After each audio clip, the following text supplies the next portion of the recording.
사도행전 7장 17절부터 36절 말씀 이어가겠습니다. 계속해서 지금 스데반이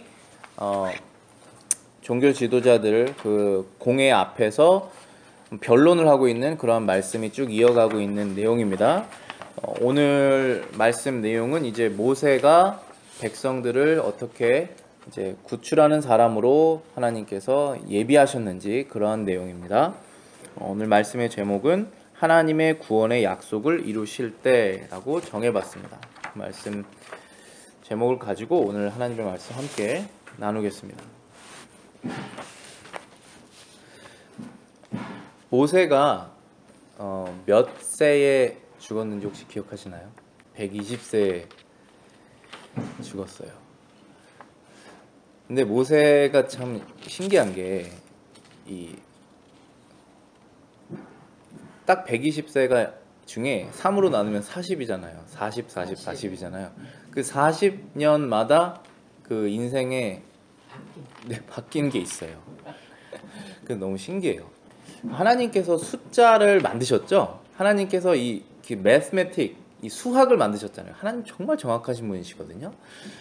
근데 하나님께서 이 사람의 한 명의 사람의 역사를 인도하실 때도 하나님의 그런 정확하신 그런 손길들이 나타나는 것이 성경의 예로 꽤 많이 있는데 뭐 예수님께서 40일 기도하신 거라든지 아니면 광야에서 40년을 이렇게 보내게 하시는지 그 40이라는 숫자가 또 많이 사용될 때가 있습니다. 그 모세도 40년, 그 다음에 40년, 그 다음 40년 이렇게 나누어져서 하나님께서 이렇게 개입을 하시는데 모세가 이스라엘 백성을 바로의 손에서 구출할 때가 80세예요. 80세. 우리가 80세 하면은 꽤 노인이 이제 된 거라고 생각하는데 하나님께서 이렇게 붙드시면은 사용될 수 있습니다. 어쨌든 모세가 이제 등장을 합니다. 오늘 스데반이 그 공회 앞에서 변론하는 건 지금 하나입니다. 뭐냐면 예수 그리스도가 왕이시고 구원자이시고 재판장이시다 라는 말씀을 전하는 거예요. 비록 구약 성경을 철저하게 믿고 있는 그때 당시 종교 지도자들이 아무도 믿지 않았지만 스데반은 그것이 구약에서 늘 말씀하고 있는 선지자들의 증거였다라는 것을 말씀하고 있습니다.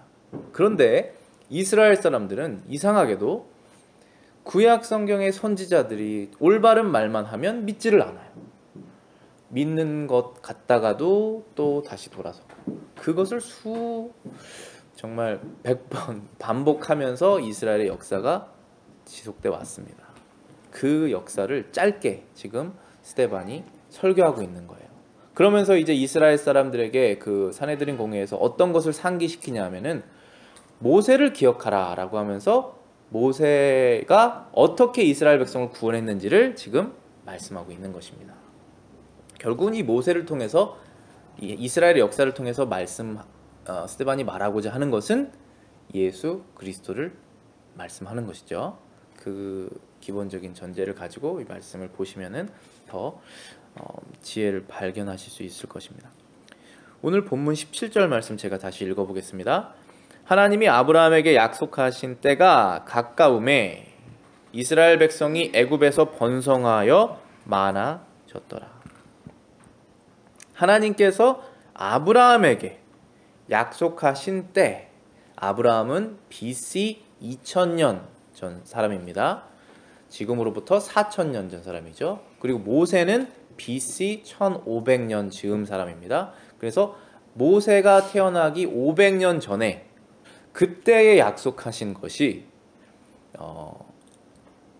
지금 이루어지는 거예요. 이때 당시 500년 뒤에. 근데 그 약속하신 것을 하나님은 잊어버리지를 않으세요. 그 몇 대가 지나더라도 그때가 왔다는 거예요. 우리는 이 역사 속에서 하루하루 살아가는 사람들이기 때문에 그때가 언제인지 모르지만 하나님이 약속하신 그때가 정해져 있는데 그건 변하지 않아요. 그때가 되면 하나님의 역사가 이루어진다는 거예요. 그래서 17절에 보시면 하나님께서 아브라함에게 약속하신 때가 가까워지고 있다라는 것입니다. 이 세상의 역사를 주관하시는 분, 주관이라는 것은 통치하신다는 것입니다. 왕으로서 이 사건이 일어나라, 사건을 준비해라, 명령을 하시는 분이 하나님이시라는 것입니다. 그러면 어떠한 약속을 하셨습니까? 창세기 12장 7절에 여호와께서 아브라함에게 나타나 이르시되 내가 이 땅을 내 자손에게 주시리라. 이 약속입니다. 내가 이 가나안 땅에 처음 가본 겁니다. 아브라함이 원래 다른 지역에 살다가 오랫동안 걸어서 가나안 땅에 도착했습니다. 그래서 보여주신 것입니다. 자, 한번 둘러봐라. 이 땅이 너 땅이고 네 자손의 땅이 될 것이다. 그 약속을 지금 500년 만에 이루시는 것입니다. 이루시는 이제 시점이 오늘 오시는 것입니다. 창세기 15장 13절부터 17절 말씀입니다. 여호와께서 아브라함에게 이르시되 너는 반드시 알라. 내 자손이 이방에서 객이 되어 그들을 섬기겠고 그들은 400년 동안 내 자손을 괴롭히리니 그들이 섬기는 나라를 내가 징벌할지며 그 후에 내 자손이 큰 재물을 이끌고 나오리라. 너는 장수하다가 평안히 조상에게로 돌아가 장사될 것이고 내 자손은 4대 만에 이 땅으로 돌아오리니 이는 아모리 족속의 죄악이 아직 가득 차지 아니함이니라 하시더라. 해가 져서 어두울 때에 연기나는 화로가 보이며 타는 횃불이 쪼갠 고기 사이로 지나더라. 이 약속입니다. 창세기 15장에 가나안 땅을 주긴 줄 것인데 아브라함의 자손이 일단은 이방 나라의 외국인이 되어서 400여 년 동안 종이 되고 고생을 할 것이다. 그리고 그 이방 사람은 너의 자손들을 괴롭힐 것이다. 그러나 그들이 섬기는 그 나라, 애굽이죠. 그 애굽 나라를 나 하나님이 징벌할 것이다. 벌을 줄 것이다. 그리고 네 자손이 나올 때 큰 재물을 가지고 나올 것이고 나와서 이제 가나안 땅을 정복할 것인데 그때는 이 아모리 백성, 그 가나안에 따는 그 여러 백성들의 죄악이 너무 심해서 하나님께서 징벌할 때가 된 것이다. 그 모든 것이 이루어질 때가 있을 것이다. 라는 것입니다. 그리고 난 다음에 이 약속을 17절에 고기를 쪼개서 그 사이로 불을 지나가게 하셔서 이게 진짜 약속이구나라는 것을 하나님께서 아브라함에게 증거로 주십니다. 이 약속의 때가 이루어질 때가 가까워지는 것이 이제 출애굽기 1장의 상황이었습니다. 그때 가까워지면서 어떠한 일들이 일어납니까? 17절에 보시면 이스라엘 백성들이 애굽에서 번성하여 많아졌더라 라고 기록되어 있습니다. 출애굽기 1장 7절에 이렇게 말씀하십니다. 이스라엘 자손은 생육하고 불어나 번성하고 매우 강하여 온 땅에 가득하게 되었더라. 저희가 오늘 성경에서 출애굽기 1장 함께 읽었었죠. 그때 바로가 지금 걱정했던 내용은 바로 이것입니다. 숫자가 많아졌다. 숫자가 많아지는 것이 좋은 걸까요? 안 좋은 걸까요? 하나님께서 사람에게 아담과 하와 이 두 명에게 명령을 주신 것은 몇 개 없습니다. 그 중에 하나가 생육하고 번성해서 이 땅에 사람으로 충만하게 하여라. 이 땅을 하나님께서 사람을 통해서 다스리라고 하셨습니다. 사람이 다스리라고 하셨습니다. 사람은 숫자가 많아져야 됩니다.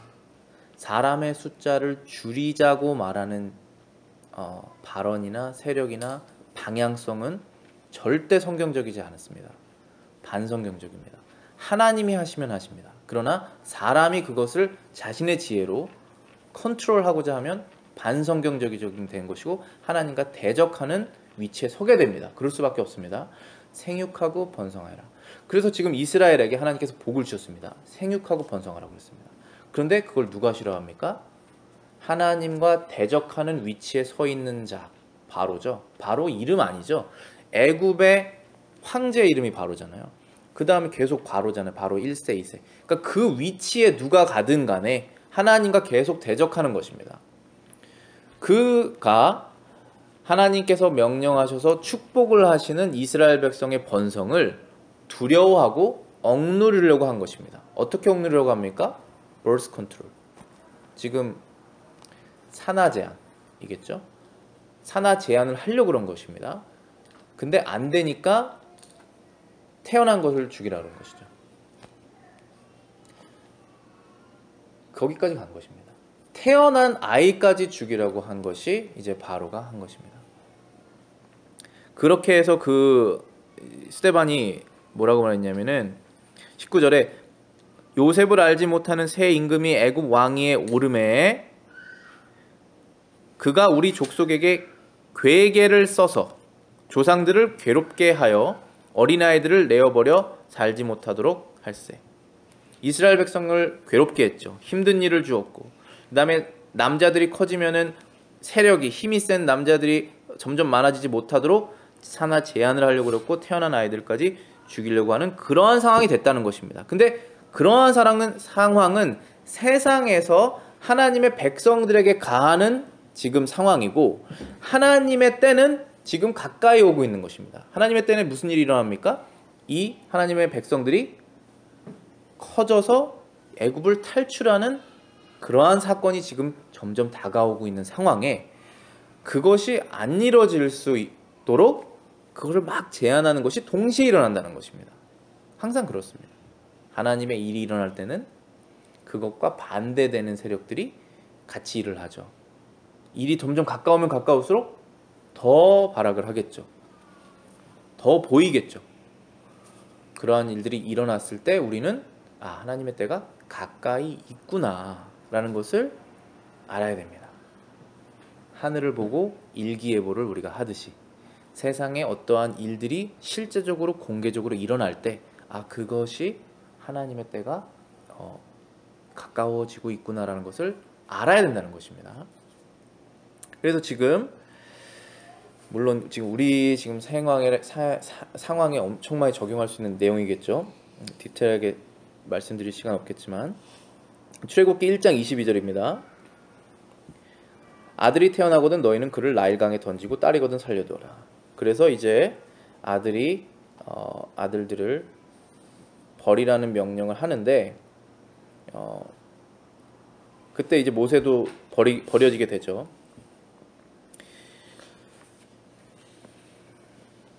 20절하고 21절입니다. 그때 모세가 났다. 이런 상황에서 모세가 난 것입니다. 하나님이 보시기에 아름다운지라 그 부친의 집에서 석 달을 길리우더니 3개월 100일이 된 것입니다. 그때 21절에 버리운 후에 바로의 딸이 가져다가 자기 아들로 길렀다. 모세가 이제 버려짐을 당했는데 하나님의 계획 가운데 바로의 딸 공주가 모세를 보고 마음에 들어서 귀엽고 아름다운 아이였기 때문에 데리고 와서 키운 것입니다. 바로의 궁전에서. 근데 물론 그런 하나님의 섭리 가운데 모세의 어머니가 유모가 되어서 이제 젖을 주게 되고 그리고 같이 계속 거기에 있으면서 아마 히브리 교육, 그 하나님을 경외하는 교육을 계속 하지 않았을까 그런 생각하게 됩니다. 이 모세 지금 스데반이 말씀을 하고 있는데 이 주제는 항상 예수님이라고 제가 말씀드렸죠. 그럼 모세와 예수님에 대해서 한 가지 비교를 하자면 마태복음 2장 14절 15절에 보시면은 아주 비슷한 상황이 기록되어 있습니다. 요셉이 일어나서, 여기 요셉은 이제 예수님의 양아버지 요셉이죠. 요셉이 일어나서 밤에 아기와 예수님이시죠. 그의 어머니를 데리고 애굽으로 떠나가 헤롯이 죽기까지 거기 있었으니 이는 주께서 선지자를 통하여 말씀하신 바 애굽으로부터 내 아들을 불렀다 함을 이루려 하심이니라. 지금 이 상황이 영아살해 상황입니다. 어린 아이들 2살 밑을 다 남자아이를 죽이라고 하는 누구의 명령이죠? 헤롯의 명령입니다. 헤롯이 아이의 숫자를 지금 죽이려고 하는 것이죠. 인구 컨트롤일 수 있는 것이죠. 왜 이렇게 할까요? 자신의 권위가 무너질까봐 그런 것입니다. 헤롯이 이스라엘의 역사를 보고 이때 당시에 또 동방에서 별을 보고 이제 동방 박사들이 와서 예물을 드리려고 그랬잖아요. 그 메시아가 났다 그래서 그 메시아가 어떤 존재냐 해가지고 이스라엘 이제 그 학자들한테 물어봤더니 이제 메시아가 베들레헴에서 날 것이다. 그리고 이때쯤이다 이렇게 얘기를 하니까 메시아가 나면은 자기의 그 권력이 없어지잖아요. 그래서 아이를 다 죽이라고 한 것입니다. 성장하지 못하도록. 그래서 그렇게 다 죽이려고 하는 그런 상황에서 실제로 많이 죽었겠죠. 근데 하나님께서 이제 요셉에게 꿈을 주셔서 애굽으로 도망가게 한 것입니다. 그래서 모세도 그렇고 예수님도 그렇고 하나님의 때가 지금 이루어지는 상황이에요. 애굽에 종살이 하던, 애굽은 당시의 세상이죠. 세상의 권력. 그것에 종살이를 하는, 하나님을 섬겨야 되는 이스라엘 백성이 종살이를 하고 있는 것입니다. 안식일 400년 동안 한 번도 못 지키고 계속 1년 365일 일하는 거예요. 그렇게 하나님의 법이랑 전혀 상관없이 사는 것이죠. 그런 사람들을 구원하시고자 하는데 이러한 영아살해 사건이 일어나는 거예요. 그때 모세를 기적적으로 하나님께서 예비하시죠. 예수님도 이제 하나님의 백성들을 구원하시려고 하는 그 시점에 예수님 이 상황이, 이런 상황이 일어난 것입니다. 그때 예수님의 목숨을 구원하시는 것이죠. 하나님께서 결국은 이스라엘을 구원하시기 위해서. 그래서 모세와 예수님과 이러한 연관성이 있죠. 그래서 모세는 꽤 많은 측면에서 예수님을 상징하는 면이 많습니다. 모세는 실제적으로 살았던 사람이고 모세의 인생이 실제로 있던 사람인데 그 인생을 통해서 하나님께서 말씀하시는 것이 예수님이라는 것이 참 놀라운 거죠. 그 다음에 이 지금 15절 말씀에, 마태복음 2장 15절에 주께서 선지자를 통하여 말씀하신 바 애굽으로부터 내 아들을 불렀다 함을 이루려 하심이라, 이 말씀이 있거든요. 이 말씀이 호세아 11장 1절 말씀이에요. 그러니까 예수님을 애굽으로 보내시고 그 애굽에서 다시 지금 예루살렘 베들레헴으로 다시 오도록, 이스라엘 땅으로 다시 오도록 하시는 이 상황이 있죠. 이 상황을 선지자가 미리 예언했다는 거예요. 그것이 바로 호세아가 예언한 것이고, 말씀하시기를 호세아 11장 1절에 이스라엘이 어렸을 때에 내가 사랑하여 내 아들을 애굽에서 불러냈다 라고 말씀하십니다. 이스라엘이 어렸을 때에 내가 사랑하여 내 아들을 애굽에서 불러내었거늘 선지자들이 저희를 부를수록 저희가 점점 멀리하고 바알에게 제사하여 아로새긴 우상 앞에서 분향하였더라. 지금 여기서 호세아가 얘기하고 있는 것은 이스라엘 백성이 애굽 땅에서 종살이 할 때에 내가 그를 사랑하여서 불러냈다는 것입니다. 그런데 지금 호세아가 얘기하고 있는 것은 이스라엘 그 백성 전체를 얘기하고 있는 것인데, 마태복음에서는 이스라엘 전체 백성을 얘기하고 있던 호세아가 사실은 예수님 한 명을 얘기하고 있는 것이다라고 마태복음 2장 15절에 인용을 한 거예요. 그래서 모세가 그 사람을 통해서 예수님을 많은 부분 상징했던 것처럼 이스라엘이라는 민족 자체도 실제로 존재했고 그들의 역사가 있었던 민족인데, 그 민족을 통해서, 그 이스라엘의 전체적인 사람과 역사를 통해서 하나님께서는 예수님의 생애와 예수님의 역할을 이스라엘을 통해서 말씀하고 계시다는 거예요. 이게 놀라운 사실이에요. 하나님께서 역사의 주관자가 아니시면 이런 일이 있을 수가 없어요. 근데 하나님께서 이 역사를 이루시기 위해서 사람 한 명 한 명을 로봇처럼 컨트롤하시지 않잖아요. 우리도 그 하나님의 역사 가운데 있는데 우리가 누구에게 컨트롤 당해요? 다 자기가 결정하잖아요. 그런데 그것 위에, 그것 뒤에 하나님께서 자신의 역사를 이루시고 그 역사의 목적은 하나님께서 하신다는 영광을 드러내신다는 거예요. 그래서 이스라엘이 예수님을 예표하는 것이 참 많이 있습니다. 그래서 요한복음 5장 38절부터 39절에 보시면은 구약 성경을 칭해서 예수님께서 이렇게 말씀하십니다. 예수님을 믿지 않는 그 유대인들에게 하시는 말씀이 이렇게 말씀하십니다. 그 말씀이 너희 속에 거하지 아니하니 이는 그가 보내신 이를 믿지 아니함이라. 너희가 성경에서 영생을 얻는 줄 생각하고 성경을 연구하거니와 이 성경이 곧 내게 대하여 증언한 것이라.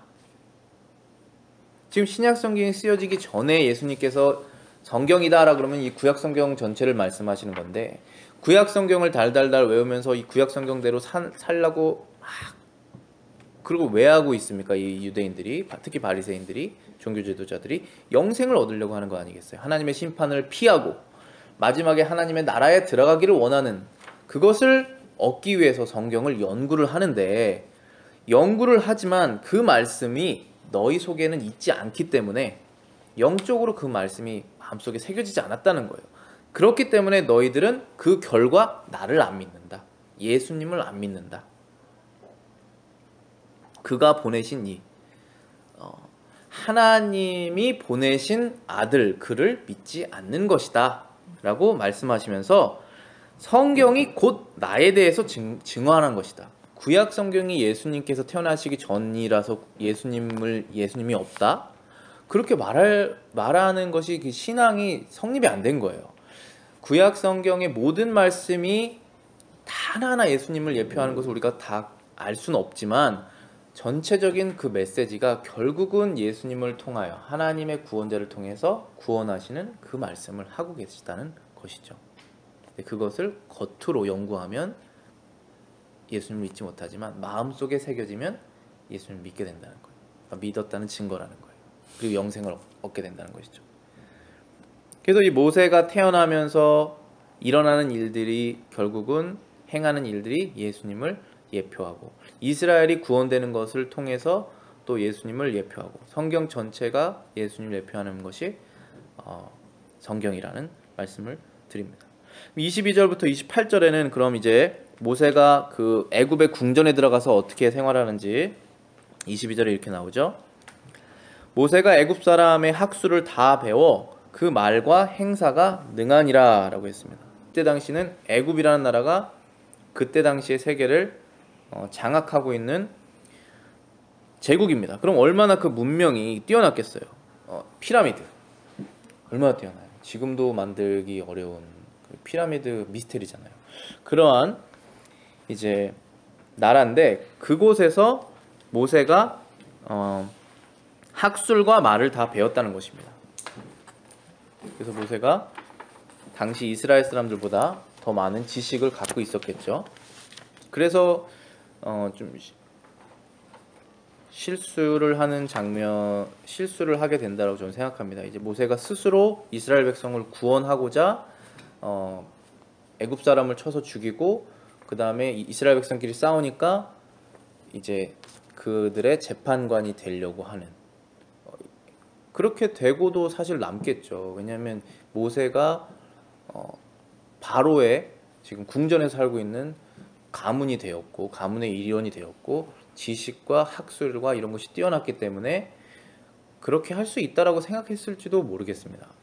그런데 어쨌든 하나님의 뜻은 그것이 아니었죠. 하나님이 직접 구원하시는 것을 원하셨어요. 그래서 모세가 40살 때 그것을 행하려고 했을 때 오히려 이스라엘 사람들도 싫어하고 애굽 사람들도 싫어하고 바로에게 잡혀 죽을까봐 두려워하고 이스라엘 백성들은 자기를 싫어하고 해서 도망간 것입니다. 광야로.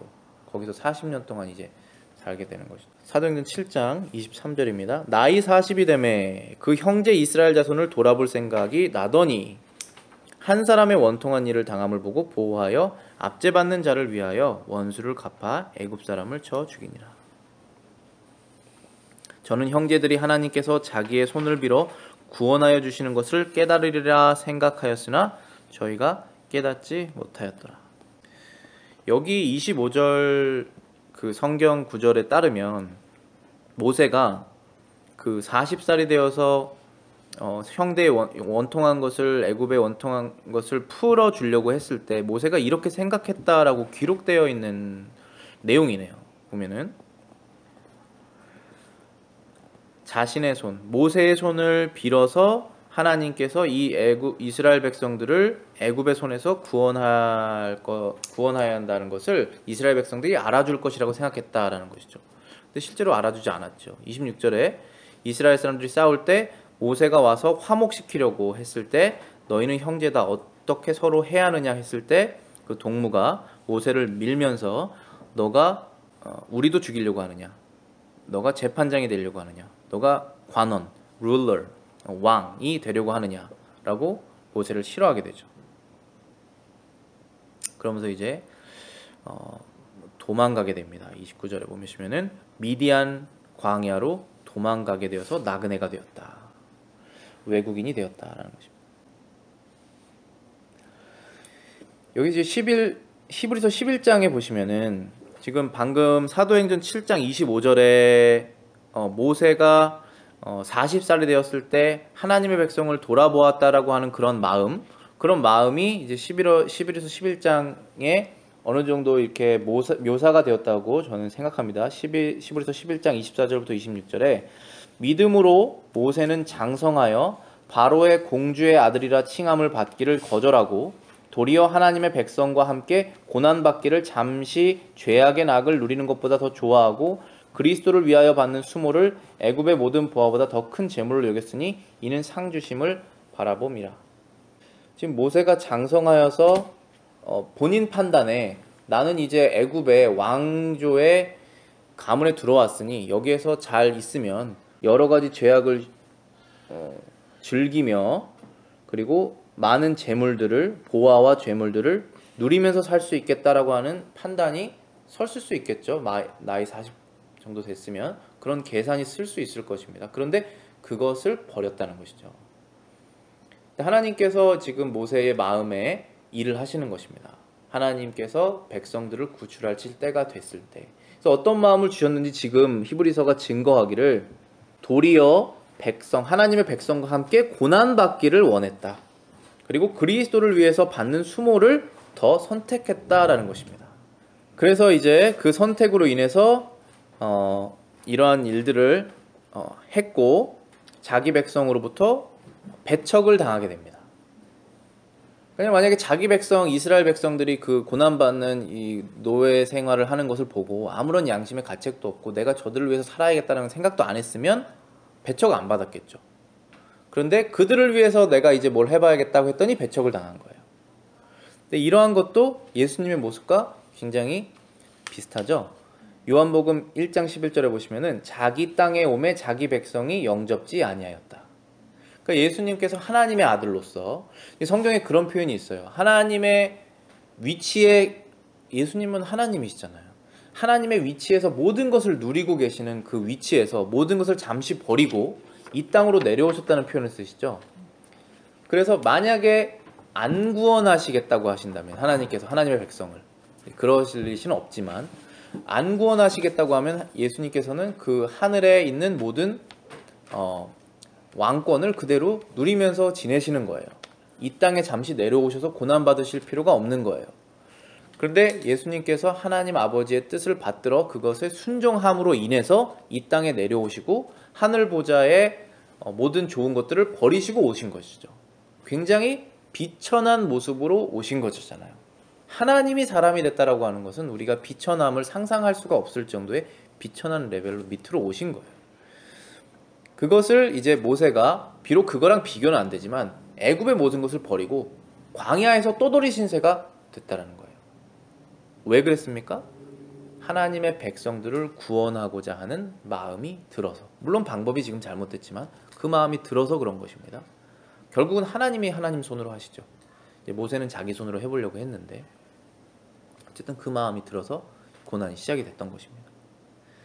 자기 백성으로부터 배척받아서 도망가게 되었죠. 근데 이 백성들이 모세에게 손가락질을 하면서 뭐라고 비난을 했냐면은 네가 우리의 왕이냐, 네가 우리의 재판장이냐 라고 우리는 그렇게 너를 세운 적이 없다라고 말한 것이죠. 자, 그래서 이제 모세가 광야로 도망가게 됩니다. 29절에 모세가 이 말을 인하여 도주하여 미디안 땅에서 나그네가 되어 거기에서 아들 둘을 낳으니, 그 다음에 40절입니다. 40년이 참에 천사가 시내산 광야 가시나무 떨기 불꽃 가운데서 그에게 보이거늘. 자, 지금 모세 40살에서 80살 됐습니다. 근데 그 40년 세월을 성경에 많이 기록하고 있지 않아요. 지금 도망간 게 출애굽기 2장이고요. 80대 돼서 불타는 떨기나무에서 시내산에서 하나님 만난 게 출애굽기 3장이에요. 그러니까 한 장도 기록되어 있지 않아요. 아주 짧게 몇 절 정도밖에 없어요. 그 40년이 몇 절로 축약이 돼 있어요. 중요하지 않다는 거죠. 다른 내용에 비해서. 근데 우리가 주목해야 될 것은 17절하고 똑같이 하나님께서 아브라함에게 약속하신 그 때가 점점 차올랐다라고 하는 그것과, 근데 아직 차진 않은 거예요. 그쵸? 그로부터 40년 지나서 이제 그때가 됐다라는 거예요. 30절에 40년이 또 찼다. 하나님의 때가 이제 또 된 겁니다. 그래서 하나님이 나타나시죠. 모세에게 어디서 나타나십니까? 광야의 그 불타는 떨기나무에서 나타나십니다. 출애굽기 3장 1절부터 2절입니다. 모세가 그의 장인 미디안 제사장 이드로의 양떼를 치더니 그 떼를 광야 서쪽으로 인도하여 하나님의 산 호렙의 이름에 여호와의 사자가 떨기나무 가운데로부터 나오는 불꽃 안에서 그에게 나타나시니라. 그가 보니 떨기나무에 불이 붙었으나 그 떨기나무가 사라지지 아니한지라. 그래서 이제 모세가 이 광경을 보고 그 가까이 가게 되죠. 이제 진짜 하나님께서 이스라엘 백성을 구원하실 때가 온 거예요. 그래서 이제 불타는 떨기나무로 가까이 가게 됩니다. 31절에 이 광경을 보고 기이 여겨 알아보려고 가까이 가니 주의 소리가 있어 나는 내 조상의 하나님 즉 아브라함과 이삭과 야곱의 하나님이로라 하신데 모세가 무서워서 감히 얼굴을 들고 보지 못하였다라고 기록되어 있습니다. 그리고 33절에 주께서 가라사대 내 발에 신을 벗으라 너 선 곳은 거룩한 땅이라. 하나님이 계신 곳이니까 그 땅이 거룩해지는 것이죠. 34절에 내 백성이 애굽에서 괴로움을 받음을 내가 정녕 보고 그 탄식하는 소리를 듣고 저희를 구원하려고 내려왔으니 시방 내가 너를 애굽으로 보내리라 하시니라. 하나님의 때가 이렇게 이루어질 때 그 목적은 두 가지라고 보시면 됩니다. 하나는 구원이고 하나는 심판이에요. 우리가 한 명의 사람으로서 인생이 정해져 있을 텐데 우리가 이제 삶이 끝나서 죽게 되면은 그때 심판받거나 구원받습니다. 똑같아요. 어떤 나라가 망하거나 끝이 왔을 때 구원받거나 심판받는 것입니다. 그래서 지금 하나님께서 모세를 통해서 하시려고 하는 것이 애굽에서 고난받고 있는 사람들을 구원하기를 원하신다는 거예요. 그러면서 동시에 가나안 땅에 있는 수많은 악행들을 저지르고 있는 그 민족들을 심판하시겠다는 것이죠. 또 동시에 애굽에서 이스라엘 백성들을 괴롭게 하는 그들을 심판하시겠다는 것이죠. 심판과 구원이 동시에 일어납니다. 그래서 출애굽기 2장 23절에 노동으로 말미암아 부르짖는 고된 노동으로 말미암아 부르짖는 소리가 하나님께 상달된지라. 하나님이 그들의 고통을 들으시고 하나님이 아브라함과 이삭과 야곱에게 세운 그 언약을 기억하사 하나님이 이스라엘 자손을 돌보셨고 하나님이 그들을 기억하셨더라. 지금 25절에 돌보셨고라고 하는 그 단어가 지난주 제가 설교 때도 말씀드렸듯이 영어로는 visit이라는 단어거든요. 그러니까 하나님께서 늘 기억하셨고 늘 그 백성과 함께 계셨는데 우리 입장에서 봤을 때 지금 나에게 오셨다는 거예요. 그때가 돼서. 그리고 우리 입장에서 봤을 때 하나님이 기억하셨다는 거예요. 다시 기억나게 되셨다는 거예요. 근데 하나님이 잊어버리실 수가 없거든요. 그래서 우리 입장에서 봤을 때 그 역사가 이루어지는 것은 하나님이 마치 기억하시고 방문하시는 것 같았다라는 것이죠. 그래서 이스라엘을 하나님께서 구원하시게 됩니다. 근데 재미있는 것은 35절에 이렇게 기록되어 있습니다. 저희 말이 누가 너를 관원과 재판장, 그러니까 왕과 재판관으로 세웠느냐 하며 거절하였던 그 모세를 하나님은 가시나무 떨기 가운데서 보이셨던 천사의 손을 빌어서 다시 그 백성에게 보내셨는데 뭐로 보내셨습니까? 관원과 속량하는 자. 관원, 왕은 똑같고 재판장이라는 단어가 빠졌고 속량이라는 단어가 붙었죠. 이스라엘 백성들은 모세를 싫어했습니다. 왜 싫어했습니까? 왕이 되려고 하고 재판장이 되려고 해서 그랬습니다. 근데 재판장은 하나님이시죠. 하나님께서 지금 모세를 다시 뭐로 보내십니까? 왕이지만 구원자. 속량하는 자라는 구원자라는 뜻이에요. 영어로는 deliverer, 구출해내는 자로 다시 보내신다는 거예요. 하나님께서. 그 다음에 36절에 이제 35절하고 36절에 굉장히 많은 그 기간이 그냥 함축되어 있는 거예요. 이 사람이 백성을 인도하여 나오게 되고 애굽과 홍해와 광야에서 40년간 기사와 표적을 행하였느니라. 이제 구원에 내서 홍해를 건너는 것을 시작으로 해서 광야에서 40년 동안 이제 여러 가지 기적을 행하면서 이스라엘 백성을 계속 인도하고 다녔죠. 그리고 마지막에 죽을 때 모세가 120세. 신명기 34장 7절에 모세가 죽을 때에 나이 120세나 그 눈이 흐리지 아니하였고 그 기력이 쇠하지 아니하였더라. 그래서 모세가 이제 120세 때가 되는 것은 이제 다음 설교에 나오겠지만 지금까지 지금 모세는 80세 때 하나님께서 사용하여서 이스라엘을 구원하시는 것입니다. 그 하나님의 때가 이르자. 그것은 이제 초반부에도 말씀드렸지만 결국은 예수님께서 하나님의 선택받으신 자로서 이스라엘 백성뿐만 아니라 모든 하나님을 믿는 그 사람들을 죄에서, 사망에서, 세상에서, 구원해서 내시는 것을 말씀하고 계시는 것입니다.